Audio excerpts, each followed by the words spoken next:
David Chris joins us next. He is a tax expert. Thank you for coming on today. Well, all of this we've seen lately, there seems to be this tax drive on the part of government. We've seen them say that, well, if you have to renew your passport now, you have to show evidence of tax, even though we need to find out, is it pay as you earn, or which tax it will that be, or which one will be requisite. We've seen now this new drive, and almost everywhere you turn, there seems to be some focus on increasing or getting more people into the tax nets. This is definitely what consultant experts advise, some advise them to do. What do you think of all of this at the moment? Well, I will say that this is a piece of news that did not go down well with Nigerians. Taxes should never go down well with anybody. Especially at this time that everybody is looking for money or where to make savings. But let's look at what the revenue authorities are actually talking about. And I will say that first, it is not a new tax that is being introduced, and that these provisions has always been there. Now, when you look at Section 84 of the Personal Income Tax Act, it talks about the services that will require the presentation of tax clearance certificate. And one of the items listed there says specifically that stamping of guarantor's form for Nigerian passport. That is the letter of the tax law. And that stamping is done by immigration? Yeah. At the passport office? Yeah. So now, not necessarily by immigration, but who does the stamping? Yeah. So the stamping as a guarantor, maybe you have to go to a high court and all that. It's okay. You want to stamp because you want to process passport for someone. So this brings us to the questions that, as an adult, I don't need a guarantor to stamp my form before I get an international passport. So I don't know whether there's going to be another legal interpretation that lawyers would need to give to that.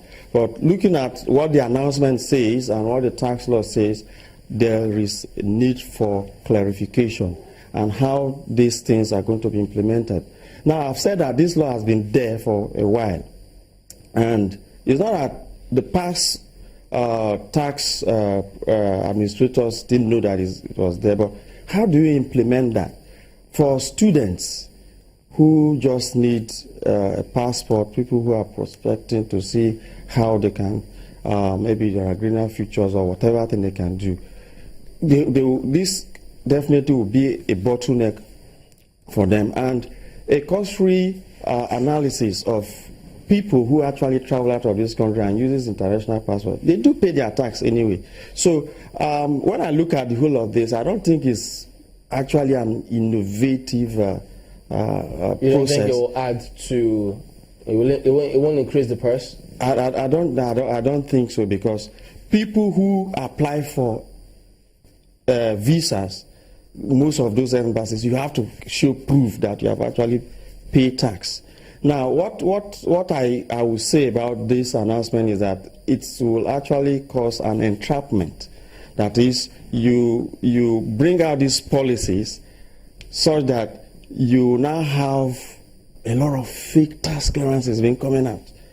You understand? So I will say that government in a drive, or government agencies in the bid to drive revenue, they should begin to look at ways that will not ensure that too much burden is placed on citizens of Nigeria, and to simplify processes as much as possible. Because when you have too much bottlenecks, then you have all sorts of things. We'll come back to the simplicity or how well they can simplify processes. Perhaps maybe you can then start to break it down for people so that they see the difference between levies and taxes. Because if you put all of this together, that is what irks a lot of Nigerians. For instance, you want your own bank statement from your bank on account of maybe you need your bank statement and you need it, you ask to pay some money to get your bank statement.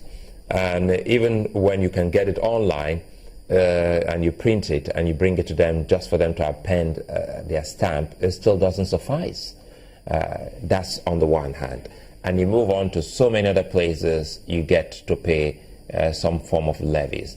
And we put that side by side with what form of taxes some people will pay. That is when they throw their hands up in the air and say, come on, I've really had it. How can we now, going back to simplicity and simplifying things, simplify some of all of these levies and taxes so that the average Nigerian can gladly walk up and say, I want to update my tax on X, Y, and Z? Now, my response to that would be that as of today, there are too many levies and taxes being collected. And that's why you see the compliance level is very low.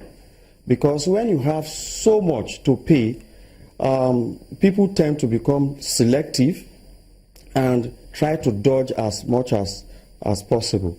So in advising revenue authorities, I will say that they should try as much as possible to look at taxation from a strategic angle or point of view.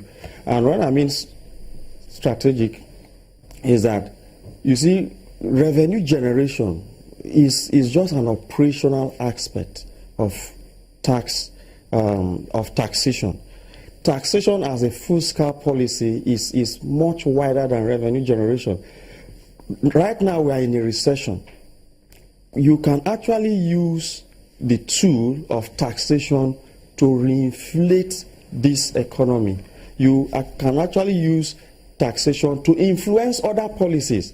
We are clamoring for diversification, agriculture, solid minerals.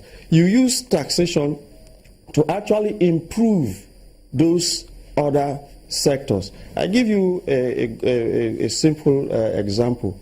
When they increase the price of PMS up to 45 naira, I think the percentage of increase was just about 50% or thereabout. But you can see how the prices of goods and services reacted. Most of the goods and services moved up to... Did you mean 145 naira? Yeah, 145. Because when you said 45 naira... 145 naira. So the percentage of increase in other goods and services moved over 100%, 200%. But you can actually use taxation to manage that regime. What do I mean by that? If you want to keep the price of PMS, say for 65 or 60 naira, then the price, the differentials, usually you say you pay them as subsidy.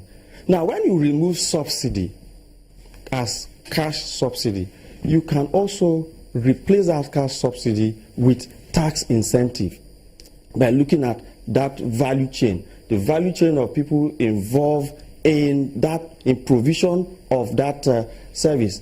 Thereby, you will still keep the price of that essential commodity at that low level, and you will now increase economic activities in the economy. So what we've seen so far is that the government agencies are fixated in revenue generation.